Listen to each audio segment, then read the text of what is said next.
first I'm going to pop off the cover and the filter.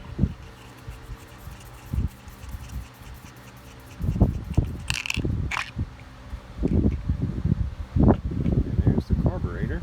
I'm going to pull off this top cover to make it a little more accessible.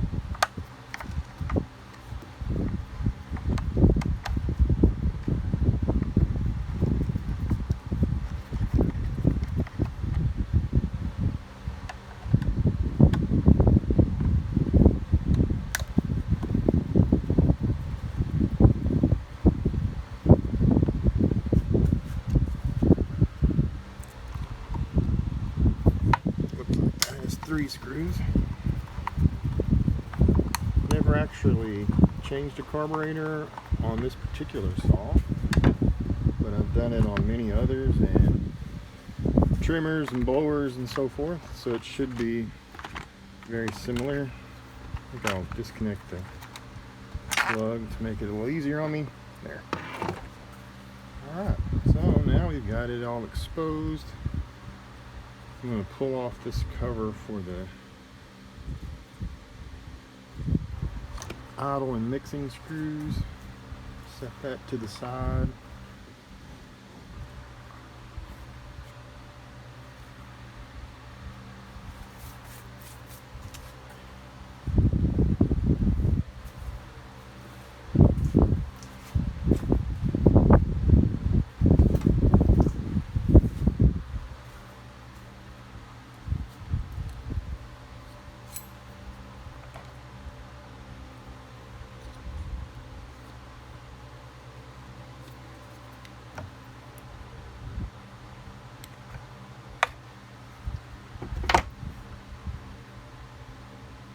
Got two screws that bolt it to this intake, and those appear to be 3mm hex.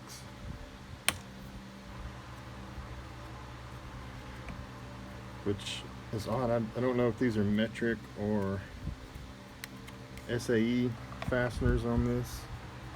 Not really sure, but 3 fits perfect. Alright.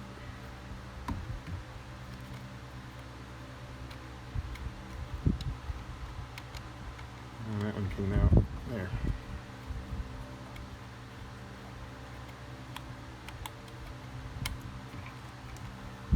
Starting to loosen up.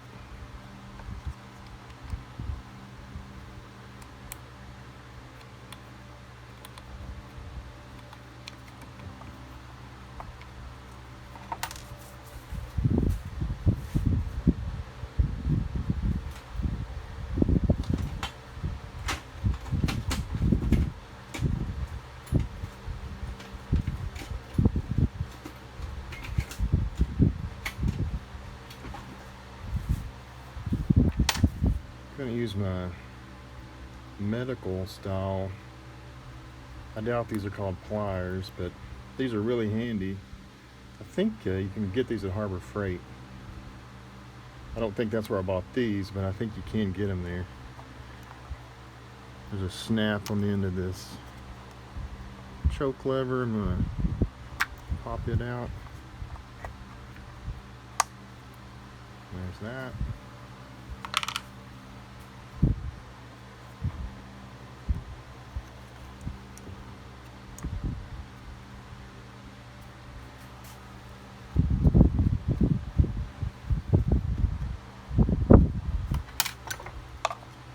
Still be in there a little.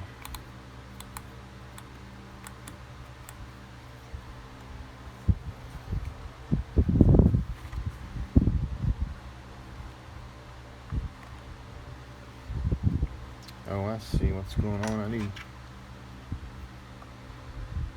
There's some rubber plugs that are holding down the back part here. There we go.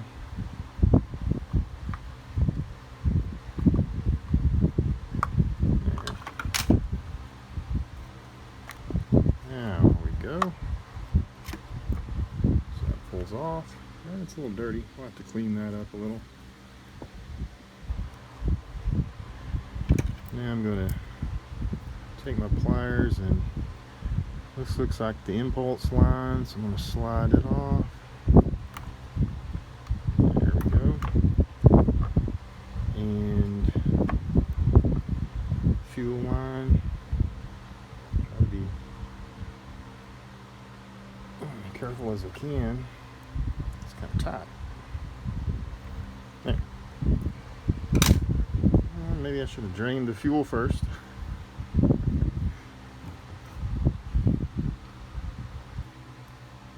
Okay, so take number 2. I thought I drained the fuel tank, but I didn't, and apparently there was a little pressure on it, so I have fuel everywhere. But there's the carburetor. Not much to that. Did notice, unfortunately, that my fuel line cracked. It's pretty brittle. It feels like it's a little brittle. I'm gonna have to replace that.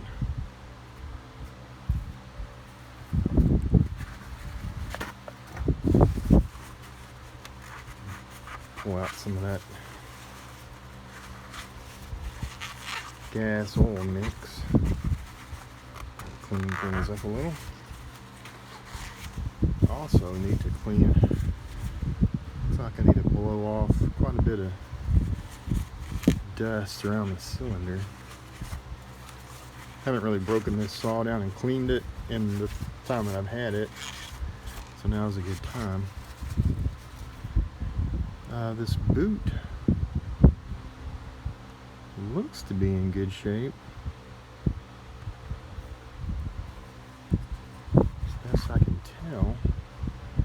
And the impulse line, it feels nice and flexible too.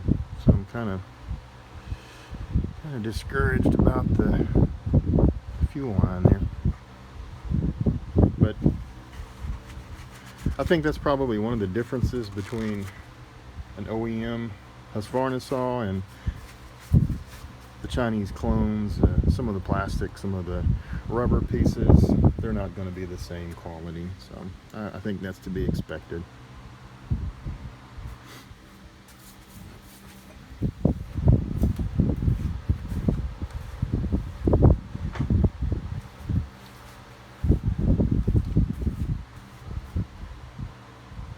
Trim that off for now, because I don't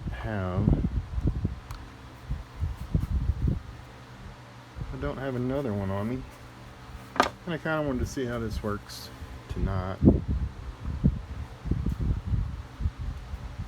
I'll get one later.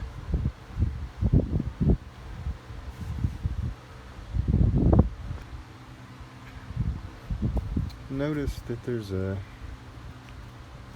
piece of tubing on this screw from the carburetor. I'm not sure really if that's the way Husqvarna did it or what, and there's not one on that one unless I dropped it. I've spent a few minutes looking and can't find it anywhere, so I'm just gonna go with that as is and not worry about that. So here's my new carburetor. It's going to go on this side with the impulse and gas there, and screws like that, and let's see if we can get this lined up. I think I twisted that just a little.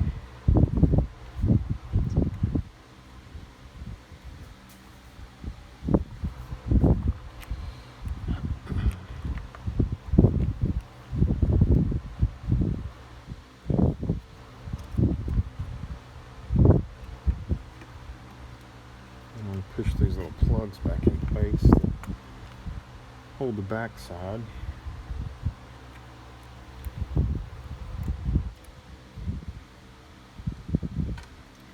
See if I can just get these started, but not tighten them up yet. There, that one's started.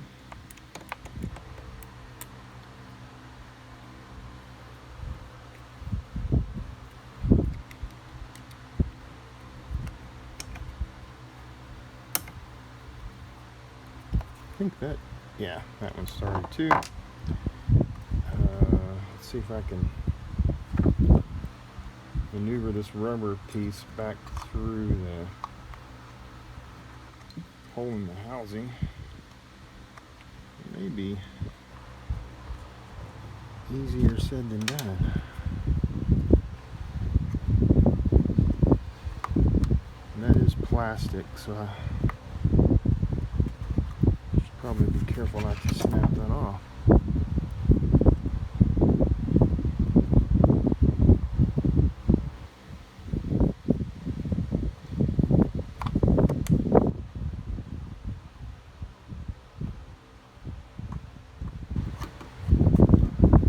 Almost. There we go. Once again, the little surgical pliers are coming in handy, and I think I just pulled it off the back side though. Yeah, I sure did.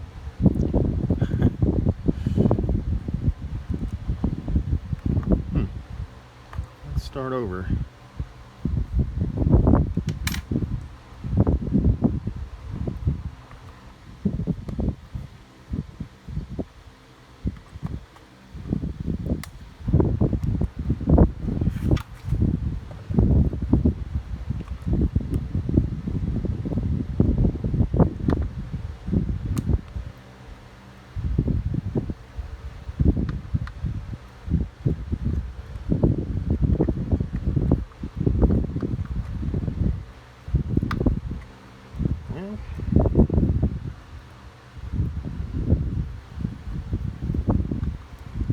Fortunately, this rubber piece doesn't seem to be brittle. I can flex it around pretty well.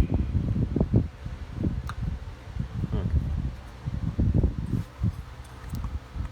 Let me try the bottom first.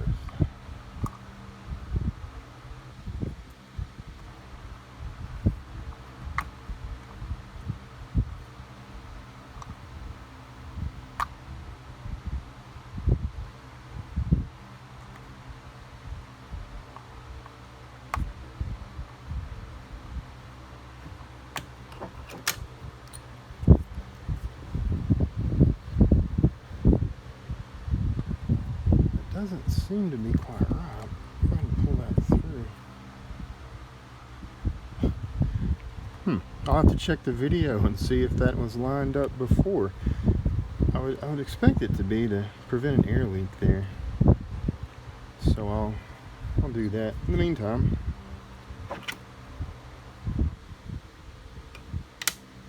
see if I can get this impulse line back on there. It's going to go right back on.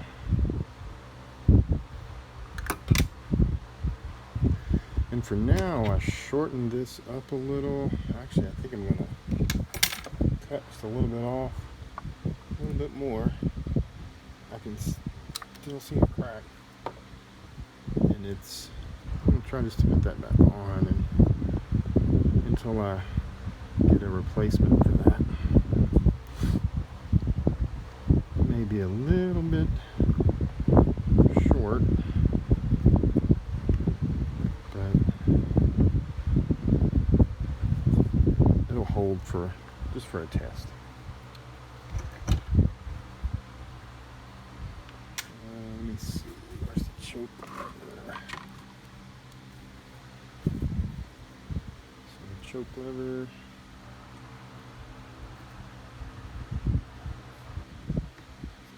Actually, I think I'll leave that off until I figure that situation out. Throttle cable.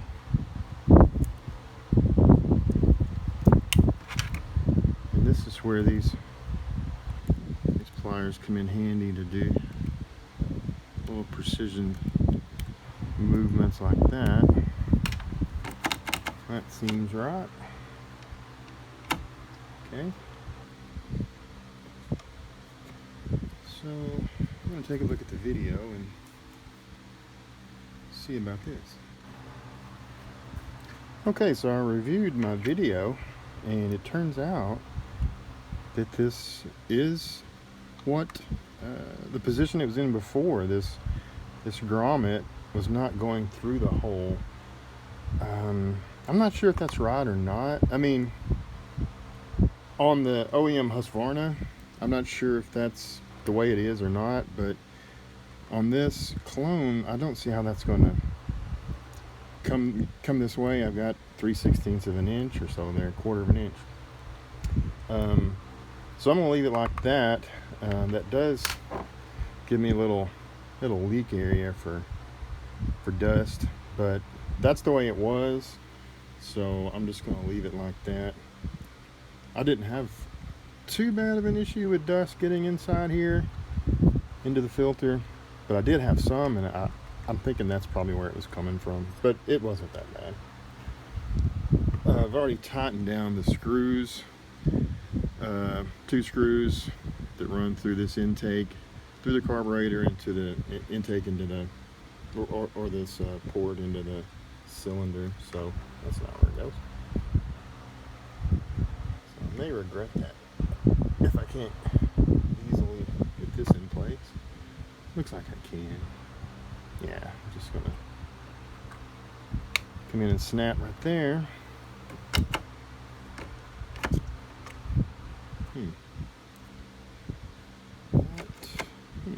I've done something wrong here again, because that's not wanting to move.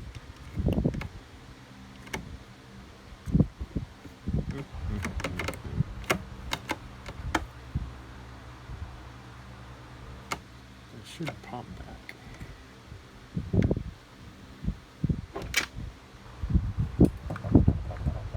I may have overextended it.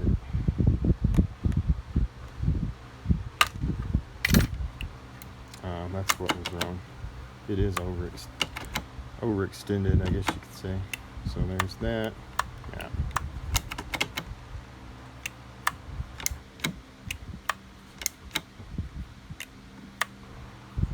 Yep, it's operating correctly now. So it should choke. Then when you close the choke, the throttle's still up. Squeeze the trigger, it should throttle back down. So that's correct. And that's it. As far as swapping out that carburetor, not much to it. Anybody can do it. So we'll see how it works. Of course, I'm not finished here. It's not tuned. That's why I'll work on that tomorrow. Get the carburetor set. And if you're interested in how that works, there's plenty of videos already on the internet for that. It's fairly easy process. But all right, that's it for now. One thing I wanted to point out that I just discovered with the difference in these carburetors. Of course, this is the, what is that, HIC? I'm not sure what that brand is. This is the original Chinese clone carburetor, and I noticed on these high and low screws, I don't know if you're going to be able to see this or not, we'll see, but on these screws, you see this carburetor basically just has a slot for that.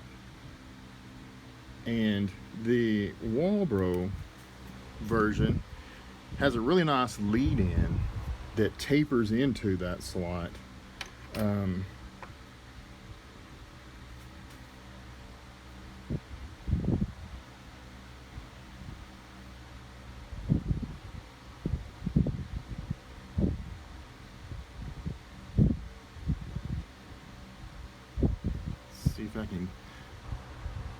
See if I can get this with this other phone here. But you may be able to make out this lead in that's on that screw. What I mean by that is you can see a taper that leads in to the actual slot of the screw. And that's interesting to me because whenever I've been using this saw and wanted to make a little adjustment, typically to the high screw, I've had trouble finding that screw you know, this cover goes over like that. Well, yeah, like that. But I've always had some trouble reaching my screwdriver in there and finding that slot, especially when the saw's running, because typically when you make an adjustment, you want that saw to be running so you can hear and feel the change. But I've had trouble doing that, and that's the reason, because there's no lead in on that screw. So I'm kind of surprised that they did such a good job copying everything else about the carburetor, but not the screws here.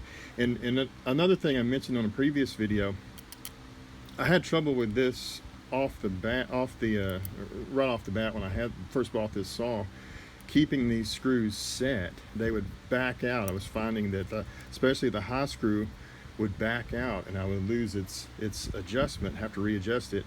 I ended up pulling these out, cleaning the carburetor, found some debris in the carburetor, probably from manufacturing, a piece that to me looked like some small aluminum shavings, and then I replaced both screws and Loctited them in place. They're still turnable. It's not it's the blue Loctite, not the permanent stuff.